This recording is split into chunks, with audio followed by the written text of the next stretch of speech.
Do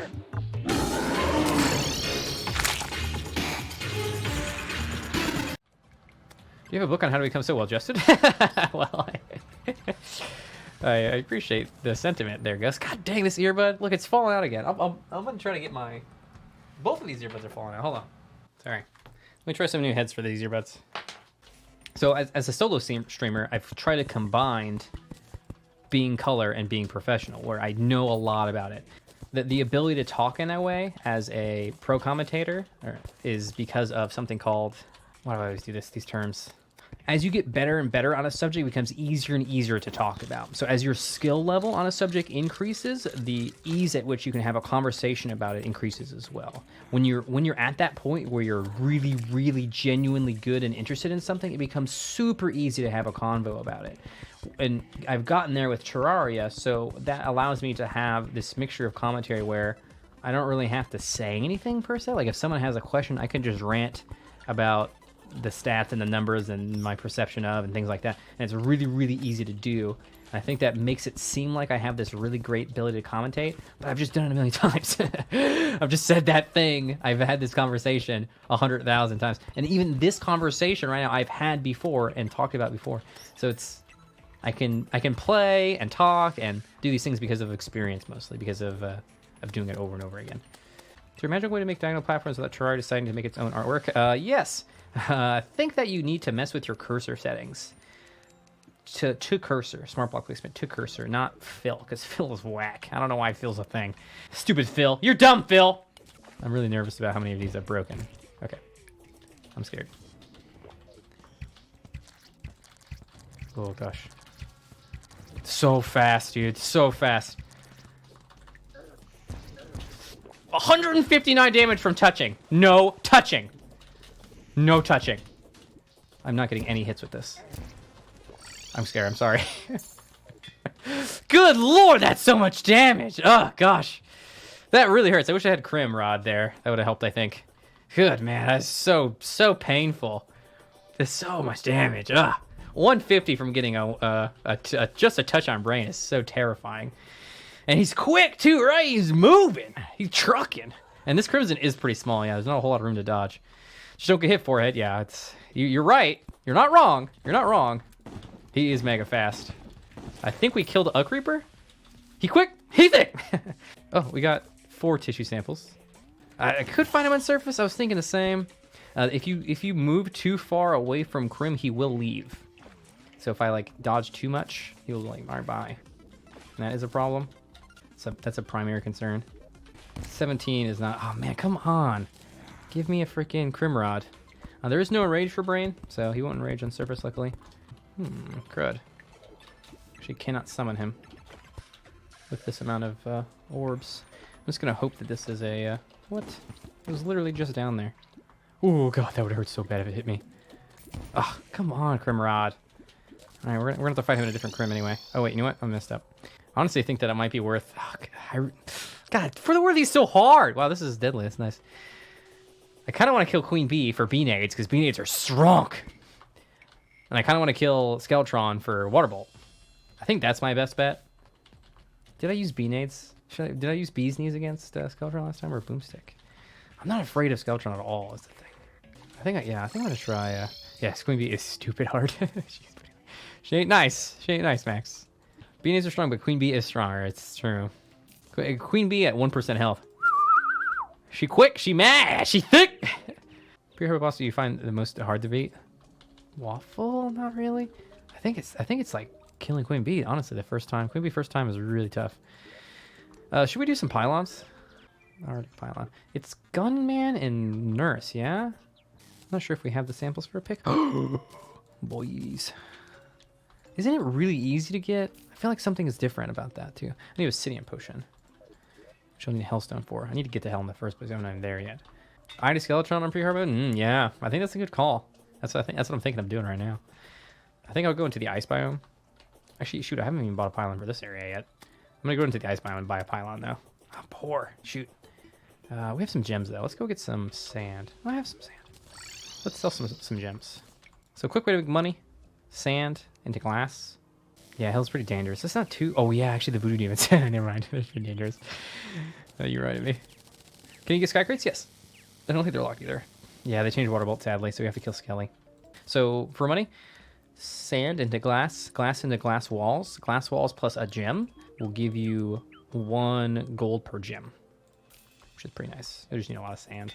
I think I might make it real anyway, just because the Pylons is really good. Fishing is very strong, yes. The thing about fishing is that it's kind of... the thing about fishing is it's balanced in that it's very slow for its strength, I would say. But yeah, absolutely, it's very good. If you want to spend time doing it, you get all kinds of stuff. You get equipment, you get weapons, you get armor. Yeah, you get armor. You get so much stuff out of fishing. It's nuts. So fishing is very, very powerful. I don't think it's overpowered. I know that we very often as gamers now use the term overpowered just to mean good. When I was growing up, overpowered meant that needed to be changed because it's what we say now is imbalanced. I don't think fishing is imbalanced. It's pretty good. It's okay. It's fine. Also, how about that Daedalus Stormbow nerf, huh? Apparently I didn't really nerf it that much. Nerfed a little bit, but OP doesn't mean broken anymore. Yeah, it doesn't. It really doesn't with Grab. It's totally different now. Broken is the new OP. See, I feel like broken means really, really good too. I feel like Imba is the real one. For the old meaning, see, I guess broken I heard a lot when I played League. Oh, that's broken. It's just thrown around so much. Oh, Vayne is broken. Oh, so-and-so is broken. Oh, LeBlanc is broken. Oh, Tryndamere AP is broken. Tryndamere AP was broken now.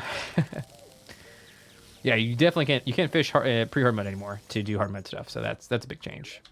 I don't really think it was OP then. Like I said, I think it was kind of boring. Vayne's still broken. Tryndamere AP was legit broken. Or yeah, they are broken gems. I don't know about LeBlanc anymore, or Vayne or anything like that. I haven't played in so long. Like it's been a long time. Okay, I got paid. Why do you use rubies? Rubies are garbage now. Rubies don't give you what they used to, which was souls. Now, King Slime has been nerfed such that he does not drop souls from his little ads anymore, which was an expected nerf. Does it still work for Amrock? That's good. Yeah, it's just not nearly as valuable as it was. For playing Master Mode, do you prioritize menacing or warding more? I still kind of think I'm right in the middle, Minter. I feel like both are pretty fine. If I roll menacing, I keep it. If I roll warding, I keep it. If you told me to pick, I'd pick menacing, I guess. Like all. If I had to do them all, I would just go menacing. I don't know. Depends on my mood. Maybe I'll take it back. I'm not sure. It's a hard choice. They're both really competitive, I would say. Okay, so we're gonna set this up. Boomstick will do it for us. A lot of things are one shot always, but going from one shot to two shot is a big deal. Or going from two shot to three shot is a big deal, and there is circumstances where that happens. Like getting hit for 414 damage. You know, if you had 15 armor, you'd have survived that hit, and then you could hit Q, or sorry, you can hit heal, which is H for most people, Q for me. And you could heal, right? And you could continue going. So sometimes one damage is very significant. It's not so much about the damage that you reduce. It's not so much about the damage that you reduce per se. It's about the hit survivability on hits. I think that's the biggest thing to look at. A lot of people don't like lucky because of crit chance is a bit weird. It depends. I don't know. I don't necessarily have a big preference. I'll just take it. Maybe I'm dumb. Maybe we should always avoid lucky. I don't know. Lucky good for Dungeon Guardian? Yeah, that makes sense. Actually, yeah, it'd be great for Dungeon Guardian. Maybe your target also matters. Most free hormones are going to get affected by 4%. It's not about the 4%. It's about the 4 plus 4 plus 4 plus 4%, you know? I think it's important to take the entire equation into consideration. How do you get a treasure bag from the eye? You only get a treasure bag on master or expert difficulty. So when you make a world, you'll be able to choose the difficulty. It'll be normal mode, expert mode, or master mode. If you choose expert or master mode, you'll get bags. You can buy the snow pylon right now? Oh yeah, you're probably right. Huh.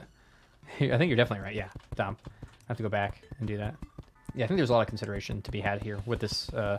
It's a very common question that I receive. You know, menacing or lucky, and I just don't even have the answer. There's probably a math dude out there, math boy, who can just like math the crap out of it and be like, you'll find that in these circumstances, menacing is better, and in these circumstances, lucky is better. Thank you. And it won't be like a clear cut answer. Basically, it'll be like this graph in which you need to interpret and memorize these intricacies of enemy armor, base damage of the weapon, things like that, and then actual damage of the weapon rather than the base damage, even because you have to factor in your armor into the weapon. Yeah, especially as you pile more and more numbers, and then armor bonus, and then like weird things happen with armor bonus where it'll be like 60% damage increase, be like no, just actually 3%, and it's like what is the percentage, and then how the percentage gets added in is also important, like the steps that it takes to add it in is also important. There's a lot of things going on here. I think if you're going to go that far to min max, probably your best bet is actually the forums. But also don't. Oh man, that's so boring. I mean, that's just boring for me. Maybe it's fun for you. Sorry, you can do whatever you want. You should have fun in your game. Yeah, well, I think that theory does exist, but I think that's neither here nor there to consider. Like, you could have 1% crit chance and always crit, but that's kind of, it's not really a talking point. You do a little draft. No fun online, only min maxing. That's how I am in like XCOM. That's how I am in like Battle Brothers. That's how I end up playing in like Civ and Stellaris and Hearts of Iron 4. No, I gotta get my political power. I gotta annex Russia real quick. Red Dungeon was cooler. We had a Red Dungeon before. Oh, this is like a teal dungeon. I didn't even realize. We did have a Red Dungeon. You're right. Interesting. Pinky, yeah. Very kawaii. I think there's been some. I think there's been a talk on Twitter recently. Hey, about how Twitch communities are not families, and to say so is disingenuous. And I really hate that. That sickens me, because that implies that streamers are here to take advantage of people, to use them. Like, it pushes on to me that the only purpose of knowing and talking to you is because I want to exploit you. And the whole reason that I got into YouTube when I was a young man is because I felt that I had a genuine connection to the individuals who were working on YouTube and making content on YouTube, way more so than I did with anything else, any other content creation that I had experienced. So like, I felt like they were genuinely interested in talking to people and conversing with them, and that was a big thing for me. I think it really changed how I ingested media and how I did things.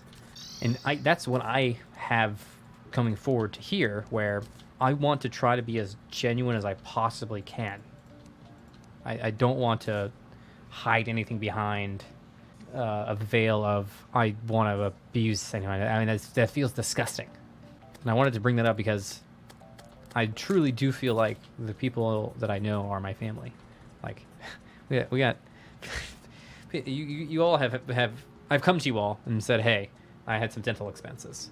I've come to you and said, hey, I have to pay this out of pocket. And people have been like, okay, and we've done this today. And I hope that when doing that, the reason I did something like this, the reason I do donation goals for trips, the reason I do donation goals for things like medical, is because it's not about making money. It's just about living. It's just about being able to do this. And all of this is spent. This is not going to like a car. This is not going to like, computer parts. Oh, I guess that'd be fine. It would work stuff. It's not going to food. It's literally something that I've spent already on to take care of my teeth, take care of my life, take care of my health.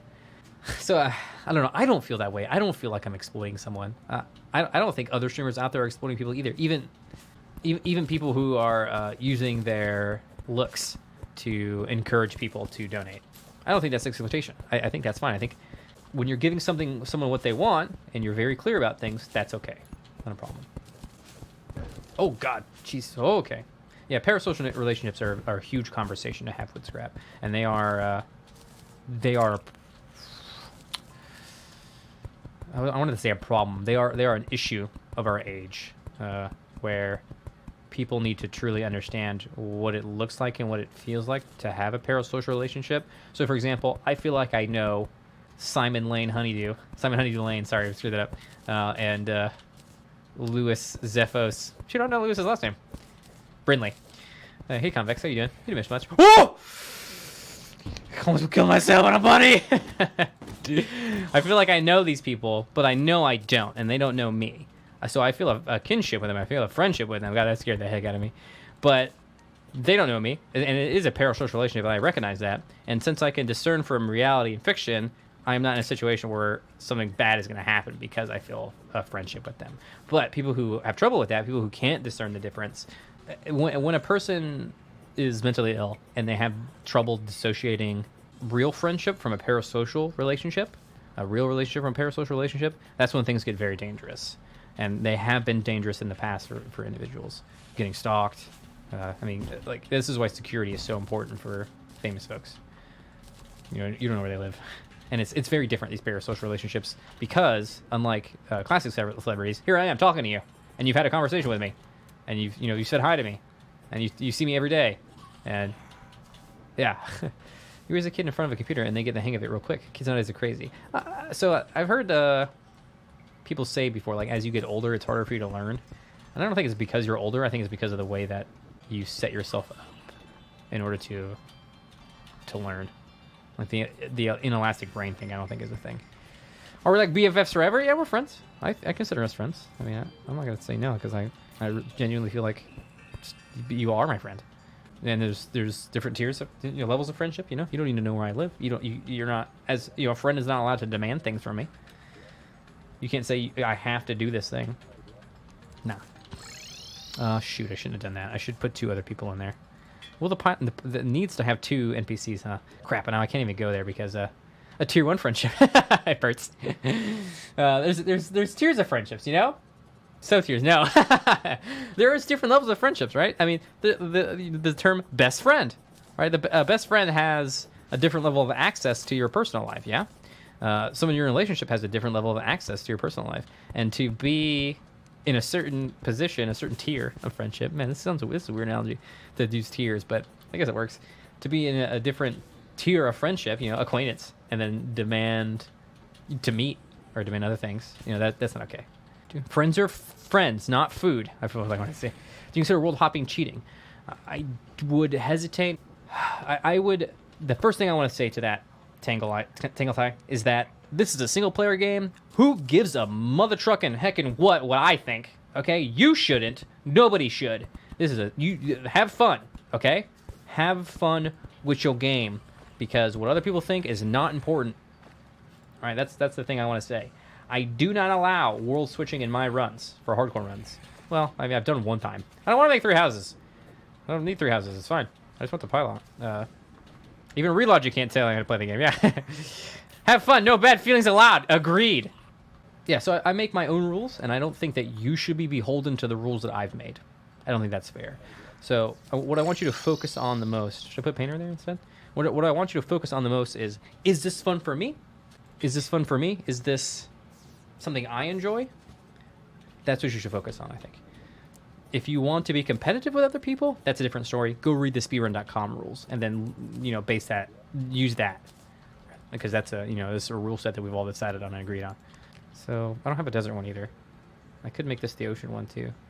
I need to put people over here because, yeah, exactly where I get. If you're playing with a lot of people, it can be really hard to not world hop and get all the items that you want. What are you doing up here? I didn't think that was possible. How'd you spawn on a... I thought they could only spawn on Crim. That's got my world turned upside down. That was weird. I really don't like setting up pylons, but I just need more experience with them because it takes so long. That'll do. That'll do, Pig. So maybe we can do ocean here. It's already really close to here. I don't know. Would it matter? Ocean here? Ocean here or ocean here? We have desert? Wait. Yeah, I could do desert right here. This is desert. And I could do ocean over here. Let's do that. Oh my gosh. What the heck? It's so slow. Yeah, I don't want to go back to shore, really. I really like having long hair. And it's a common question. No, thankfully. It was lame. I enjoyed it. It was not like interesting. It didn't buzz it all the time. It was very comfortable. Very low maintenance. Very cleanly. I like that part of it. I like being cleanly. So the reason I decided to have long hair is because I have never had it before. I wanted to try it. I wanted to try new things. Really wanted to push myself to do different stuff. And that was reason enough to try it. And now I've found that I really enjoy it. And I want to stick with it because it's different. And it makes me stick out. What do you plan to do after the pylons? Oh man, there's so much to do still.